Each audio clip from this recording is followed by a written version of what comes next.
नमस्कार मंडळी, आपण पारू मालिका 28 मेच्या भागामध्ये काय झालं ते पाहणार आहोत. अशाच नवीन अपडेटसाठी माझ्या चॅनलला लाईक, शेअर आणि सबस्क्राईब करायला विसरू नका. तर प्रीतम आणि आदित्य बाहेर आलेले असतात आणि मॅकला सांगत असतात की नाही, हे शूट होऊ शकत नाही कारण आमचा नवरदेव इथे नाही आहे म्हणून. बोलते की तुम्हाला माहिती आहे अहिल्यादेवीने कॉन्ट्रॅक्टवर साईन केलेला आहे आणि तुम्हाला अटही माहिती आहे, त्यामुळे आता तुम्ही माघार घेऊ शकत नाही आणि अहिल्यादेवीच्या शब्दाला मानही राहणार नाही. त्यामुळे तुम्हाला हे कॉन्ट्रॅक्ट किंवा हे जे डील आहे ते तुम्हाला करावीच लागेल. तर आदित्य म्हणतो नाही, मॉमचा शब्द म्हणजे शेवटचा शब्द आणि आईने सांगितलेलं आहे की हरीश असला तरच पारूचं हे जे काही लग्न आहे ते लग्न होणार आहे. तर मग ती बोलते की लवकर बघा, कोणतरी ॲक्टर बघा किंवा कोणीही बघा, तिला रंगाला किंवा त्याच्या शोभेल असा नवरा लवकर पहा आणि हे करा. त्याच्यापेक्षा एक काम करा ना, तुम्हीच उभे राहा ना. तर मॅक बोलते हो, टाईम वेस्ट करू नका, लवकर उभे राहा म्हणून. तर आदित्य म्हणतो नाही, मॉमचा शब्द म्हणजे शेवटचा शब्द आहे. ती बोलते की 5 मिनिट आहेत आपल्याला लाईव्ह जाण्यासाठी, लवकर पहा. तर प्रीतम म्हणतो चल ना दादा बाजूला, आपण पाहूयात म्हणून 2 मिनटं. तो की दादा हे 12 देशामध्ये इंटरनॅशनल चालणार आहे, त्याच्यासाठी आपण माघार घेऊ शकत नाही. त्याच्यासाठी आपल्याला काही करावं लागलं तरी चालेल आणि तू राहशील तर मला काही प्रॉब्लेम नाही वाटणार आहे. सावित्र्याला बोलवते आणि म्हणते की माझी ना UK क्लायंटसोबत जरा कॉन्फरन्स आहे, तर श्रीकांत आणि मी तिकडे बिझी असणार आहे 2 तासासाठी, तर कोणालाही पाठवू नको किंवा कोणाचाही अर्जंट कॉल असेल तर उचलायचा नाही म्हणून तिला सांगितलेलं असतं. दिशाला फोन करून सांगते की आपला प्लॅन सक्सेस झालेला आहे, त्यामुळे आता इथे खूप जास्त गडबड आणि गोंधळ चाललेला आहे, त्यामुळे आता तू तिकडे राहून सगळं व्यवस्थित बघ.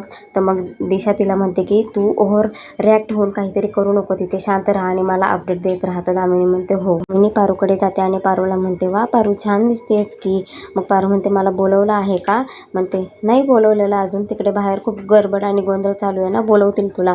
खूपच जास्त आकारमध्ये आली आहे ना तू, तर आता खूप मोठी होणार ना तू, आता आम्हाला भाव पण देणार नाही असं बोलत असते. रेडी होतो नवरदेवासाठी आणि प्रीतमला सांगतो की तू आता पारूला जाऊन सांग की असं असं आहे, हरीश आपल्याला मिळत नाही आहे आणि तुला शूटसाठी रेडी व्हायचं आहे म्हणून तू जाऊन सांग. तर प्रीतम जात असतो, पण तेवढं तिथे दामिनी येते आणि दामिनी म्हणते तुला ना कोणीतरी बोलवलं आहे, जा. आणि त्याच्या लक्षातूनच जातो की हे आपल्याला पारूला सांगायचं असतं म्हणून तो सांगतच नाही. हा निर्णय स्वतःहून आणि प्रीतमच्या म्हणण्यानुसार घेतलेला असतो. आईने तर फोन उचललेला नसतो, त्यामुळे स्वतः निर्णय घेतलेले असतात. तर आता अहिल्याला ह्या गोष्टीबद्दल काहीच माहीत नसतं. पारूला आणलं जातं मंडपामध्ये, तर ती मंडपामध्ये आल्यानंतर एकदम आदित्यला पाहून शॉक झालेली असते. हरीश सर कुठे गेलेत म्हणत असते मनातले मनात आणि मग तिचा चेहरा असा जरा पडल्यासारखा वाटतो. मग आदित्य प्रीतमला म्हणतो तू सांगितलं नाही का असं असं होणार आहे म्हणून? प्रीतम म्हणतो नाही ब्रो, सॉरी, मी विसरलो. मग प्रीतम खाली जातो आणि तिला सांगत असतो की सॉरी, मी तुला सांगायला विसरलो, हरीश कुठे गेला आम्हाला माहीत नाही आहे आणि हरीश नसल्यामुळे आदित्य दादाला तयार व्हावं लागलं नवरदेवासाठी आणि तू काहीही टेन्शन घेऊ नको, बिनधास्त कर, आम्ही आहोत तुझ्या मागे. मग आदित्य येतो आणि आदित्य तिला म्हणतो की हे प्लीज पारू, देवी आईसाठी तरी कर, माझ्यासाठी नाही पण देवी आईसाठी कर. देवी आईचा मान सन्मान सगळंच जाईल, त्याच्यासाठी तुला हे शूट करावेच लागेल.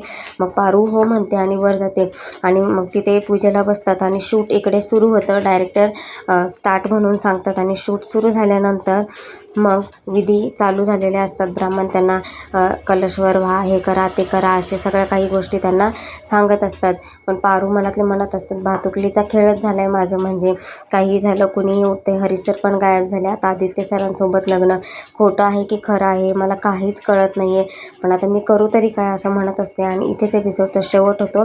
अशाच नवीन अपडेटसाठी माझ्या चॅनलला लाईक, शेअर आणि सबस्क्राईब करायला विसरू नका.